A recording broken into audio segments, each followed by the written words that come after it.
Some of you are going to say no, as some of my Christian brothers a moment ago were saying no. But I urge you to check your history, to check your scholars, to reach out and delve into the wide-ranging diversity within Islam and come to some answers. Let me suggest some things not being said tonight. Is the Bible reliable? No, it has variations in spelling. Is the Bible reliable? No, there are differences in interpretation. Is the Bible reliable? No, there are differences in translation. Is the Bible reliable? No, because sometimes you find the first verses of John 8 and the last verses of Mark 16, and sometimes you don't. Is the Bible reliable? No, because some of the stories in it sound rather like stories that you might find in pagan sources. Is the Bible reliable? No, because there are a number of scholars. Dr. Deedat can pull their quotations from his briefcase, from the Encyclopedia Biblica and others, that would say the whole business of the crucifixion and the resurrection is a hoax. I would submit to you tonight that he doesn't want to do that. Because you see, those scholars do not believe in God. They do not believe in the supernatural.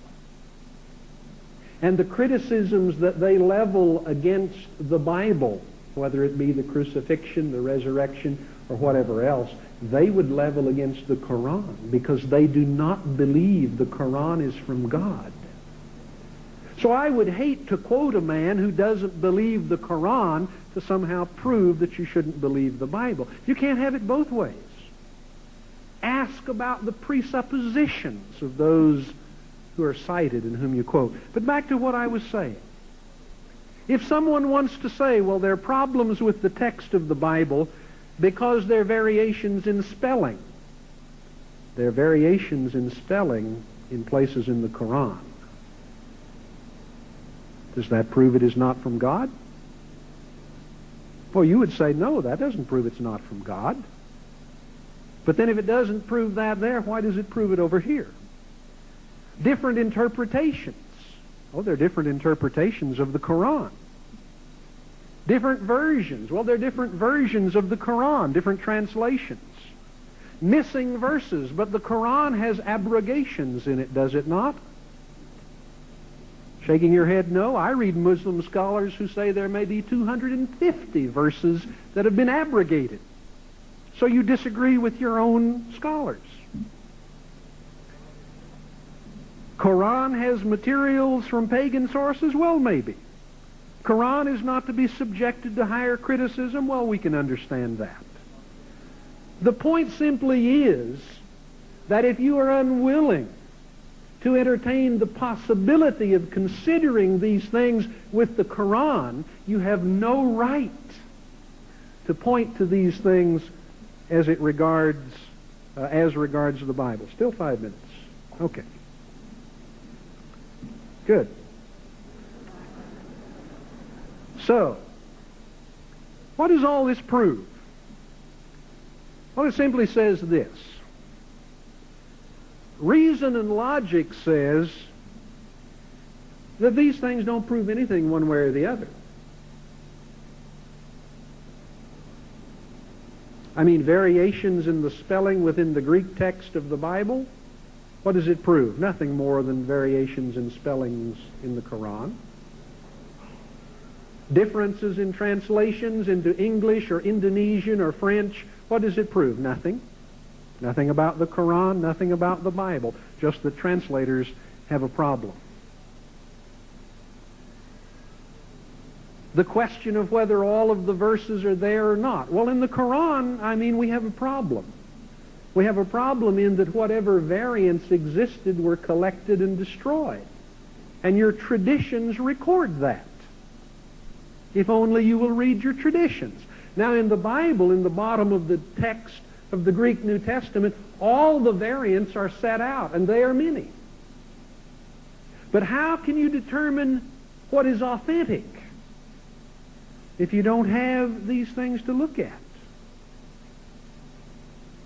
I mean, if there's nothing to check against, and yet the traditions record that there were differences, we're left somehow in a quandary. What I'm arguing for here, I hope you understand, is not an attack on the Quran. It's simply a case of saying, as we say in English, what's sauce for the goose is sauce for the gander. If you want to raise these arguments against the Bible, then in integrity, you must be willing to investigate these same arguments with regard to the Quran, because the same conditions exist there. From a Christian perspective, from the perspective of the Holy Book, the crucifixion of Jesus is not F-I-C-T-I-O-N, it is F-A-C-T. Jesus was crucified, he was killed, he died, he was buried, and 3 days later he was raised from the dead. Either this is true on the basis of what the Holy Book says, or as Dr. Dedot has said, the whole thing is a fiction. And if it is a fiction, then somehow the God who sent Jesus as the most exalted of prophets and the one nearest him to bear his Injil to the world has failed. Failed for many centuries. Failed for at least 600 years. You may say, not failed ultimately, because maybe there it came back in the Quran and through Muhammad. But there's 600 years of failure. Now, I'm not quite sure what to make of a God who has 600 years of failure on his record. And yet somehow that is a part of the issue that we are having to deal with. I'll stop at that point.